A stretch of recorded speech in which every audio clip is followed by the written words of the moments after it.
All right, family, let's get into this Tyler Perry Masterclass. This is going to be a case study on the power of IP. IP standing for intellectual property. Anybody that knows me, that ever engaged with me, that spoke with me, that I've ever coached, mentored, or whatever the case may be, they know that I stress the importance of creating your intellectual property, crystallizing your ideas, learning how to package them, commercializing them, learning what it takes to own them so that you can leverage them in your professional life later on. So let's get into this first video or this first clip, which is a little backstory, a little origin story on Tyler Perry, and the things that he has going on. Did you know a man mortgaged everything to build his own Hollywood after every major studio rejected him? In 2005, Tyler Perry walked into meeting after meeting, pitching his vision to studio executives. Their answer was always the same: not mainstream enough. Door after door slammed shut. The gatekeepers had spoken. But instead of begging for acceptance, Perry made a decision that changed everything. He mortgaged his house, his cars, everything he owned to buy 330 acres in Atlanta. While Hollywood said no, he built his own studio from scratch. First, he owned his content, then his distribution.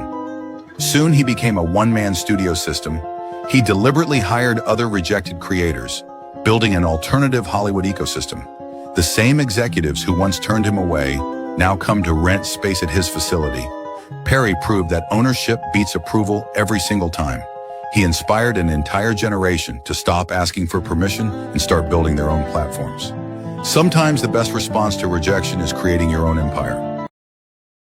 And that's true. One thing I was surprised to learn about Tyler Perry and what he had going on when I started studying him and looking more into like his story was that his plays, the underground plays before he became mainstream, was that they grossed like over 100 million or around 100 million, whatever the number was. But this gave him the leverage that he needed to be able to negotiate or get the deal that he needed to get with Lionsgate to be able to create that content. And this move ultimately created the groundwork for him to be able to build wealth and Tyler Perry Studios eventually into what he did. And it's just a testament to like his vision, his strategy, his hard work, his persistency, his consistency, and all these other things. So that first season of House of Pain, that pilot season, like he paid for that out of pocket. So he knew what the production cost would be. So for them 8 to 10 episodes, he paid for each episode. He got the deal with Lionsgate, which I believe was 150 million for 10 episodes of House of Pain. Him knowing, because he did the first season on that pilot season on his own, he paid $5 million per episode. Knowing that he only owes them 10, he knows that at most he's going to be paying 50 million to produce these shows and fulfill the contract, leaving 9 figures, $100 million basically at his disposal to be able to work on other projects. So, when you look at that and just the power of I'm the one that owns it, because now I know the cost, I'm able to foot the bill. I know these things. It gave him next level leverage. And look what he became today. So everything about him, strategy wise, wealth building wise, and everything, like it's truly amazing. The budgets for my shows are really, really low.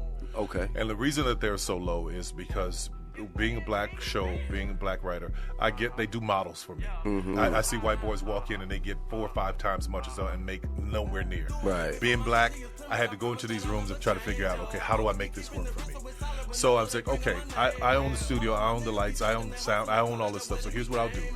I'll go in, I'll take that lower budget and I'll make it work. And my audience is going to show up and they're going to make it work and they're going to make it a hit. Right. And every few years, we're going to try to negotiate to get that number higher. Mm-hmm. But in that, I'm doing all the sacrificing. Mm-hmm. I'm making sure everybody else is paid and get what they want. But my sacrifice comes on the end because it's part of my catalog. Okay. So that's where my value is. So if you go in there and you're looking for the bag, then great. You go buy your Bentley, your Rolls Royce, great. That's all. It's over with. That's wonderful. You've had it, but then what you've done is signed it all away. Right. They own you, and they're never going to give you an opportunity to be in that position again.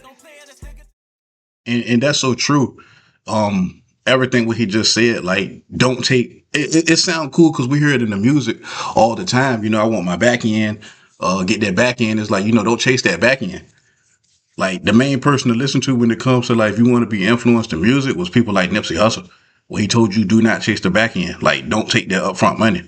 Like, work on what you have, cultivate what you have. This is your IP, your intellectual property. Like, learn how to commercialize it, package it, and turn it into something that's sellable. So now that you can create leverage for yourself and you can get deals negotiated on your terms, you can get certain access to capital negotiated on your terms, all because of the understanding of ownership. So a business person now looking at you from the perspective of another business owner, they're not looking at you as just the product anymore. They're like, oh, okay, this person kind of, not kind of, but this person knows a thing or two about the business aspect of the way we do things. So now they're going to deal and engage with you from that perspective, as opposed to just dealing and engaging with you from the perspective of the next as a product, which is a commodity, because they funnel musicians in and out all the time. The same with actors, the same with anything that's a commodity. A commodity could be replaced. This is why they dangle the advances in front of you, their back end. Like, no, don't take the back end, take the front end. Like you say, take that initial sacrifice. Nipsey Hussle taught that. Work on what you got. Don't take the advance. Because ownership is everything. You want to be able to have control. You want that creative control, because you got to think, if a person could give you $2-3 million, and then they also say on if you continue to read the contract, and they're saying you're going to get 10%, because they're giving you this upfront $2-3 million, they're going to give you back 2% of what is made off of it, and they're projecting you're going to probably make that 2 or 3. So if you really sit back and do the math, it's like, well, dang, if you're giving me 2 or 3. And this is supposed to represent my 10%. You about to make 30. So it's about doing the math, just understanding business, right? So in order to do business on your terms, you have to have something to be able to negotiate with. So you have to create leverage for yourself. Let's get into this next clip when he was talking to Sherry Shepherd about ownership as well. I love this because I know Ryan Coogler, he won Oscar. He won his first Oscar, for Sinners. First of many to come for him. And for many to come. But I heard that you called Ryan Coogler and talked to him about owning his projects. Would you tell me about that? Yeah, well, the young folks that are coming up, I said, listen, here is how you do it. Here's the path. Here's the blueprint. And I laid it out to him. So when he was able to do that deal, I was really, really happy for him. And I'm really celebrating that he was able to do it and get it done, because that's going to be the difference between you having control in the future or someone else having control over you. Ownership is the key. When you got in this business, Tyler, was it always about ownership for you? Yeah. Okay. I didn't know any other way. My father was a contractor who would build houses, and the guy who owned the house would sell the house and make $80,000. But he'd come home and be so happy he made $800 for the week, right? I wanted to be the man, even in my young brain, I wanted to be the man that owned the house, because I knew that's where the power was. So that's what I took into the business. And that's what, and it also, there's something to say. So many people in this business don't share the knowledge. They want to hold it on. And you're very quick to give others a platform and share. Listen, anybody calls, or if I see somebody doing something great, I was like, listen, they're doing great, but here's the pathway to get to where everybody else is or has been in the business. So I'll share it. I'll have the conversation. But unfortunately, you run into people who are jealous, or they feel like, I don't need to hear nothing from him. I don't need to hear nothing from him. Oh, he's just trying to get me to do Medea. No, idiot. I'm trying to get you to understand what ownership is, so you can be in power. And that is what's going to change this whole system. That is what's going to change it. And speaking of someone who's in power and who we just can't get enough of, Tiana Taylor. Tiana. I'm so proud of her. I know you were proud of her because she was nominated for her first Oscar. That's not why I'm proud of her. I'm proud of her because she said, Byron. That's why I'm proud of Byron. From Byron to the Oscar, I'm with it. I'm with it all day. Yeah, and it's deep though. Everything he just explained, as far as like, taking that initial sacrifice, because you want to set yourself up for the later play. So this is why you don't take the bait. Like, is the saying, and a lot of times we miss it getting caught up, but you don't blame nobody from going through it originally, because most people ain't taught this. You don't know this. You have to learn this. It has to be revealed to you, exposed to you. It's different now because we're in the information age. It's the age of Aquarius. It's also that we in a hell of a technological age where information is so rampant. Like, you have access to everything. Like, you can open up your phone, your keypad, or anything, and anything you have a question about, you can pretty much get the answer. So it's kind of different now. It's not the same as before. But like he said, and the fact that he teaches this and he preaches this to everybody, it like go to show a lot about his character too, and what drives him what drives his engine really, which is being able to pass on everything he did, being able to say, hey, you don't have to bump your head. I already bumped it for you. So like they say, smart people learn from their mistakes, wise people learn from the mistakes of others. And once again, it's funny how much everything he said aligns with a lot of the stuff that Nipsey was saying. Nipsey didn't get as far in the business world as Tyler Perry did, but just knowing that it's the same mindset, we know for a fact that he was going to get there. So, just the importance and the power of owning your intellectual property, or first understanding what that even is. So if you come up with something like, let's use, the simplest thing we can use is music. No, let's use a book. You write a book. The simplest thing you could do is copyright your book. That's the easiest thing you could do. So now you own the book that you've created. Own it before you take it to somebody to help you push and promote it.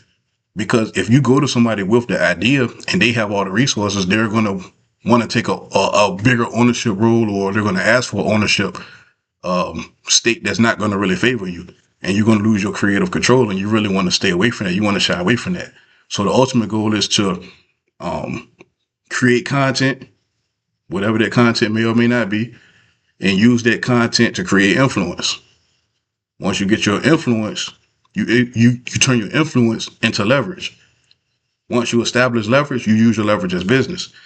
And this is what gives you your power. This is the power of IP. This is the power of owning the initial product, the end product.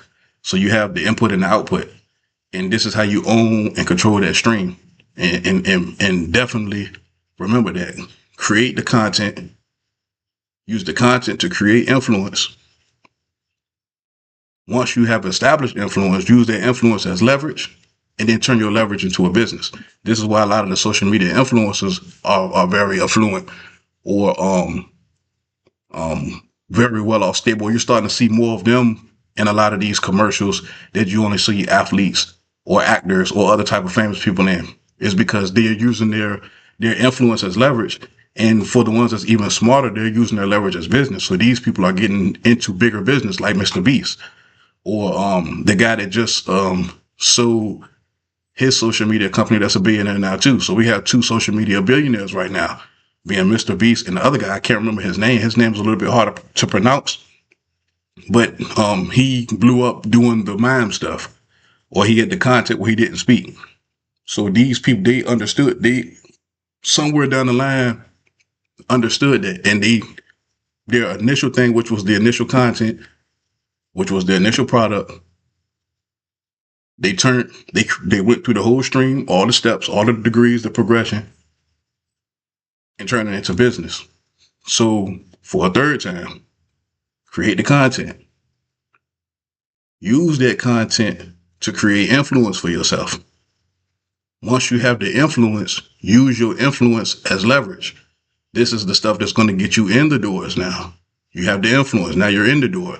These are, another example would be your social media personalities that's now doing movies. Example would be Mojo Brooks. Here's just one example though. We see him Bend the Dawn in commercials. Drewski, of course. Hassanat. They're using their influence as leverage. Now they're getting larger deals, and their reach is beyond what it already was off of the internet. And then you turn your leverage, you use your leverage as business. And now you start doing larger scale business and creating long-term wealth for yourself. It's the end game. Look at the end game. Pay attention to the end game.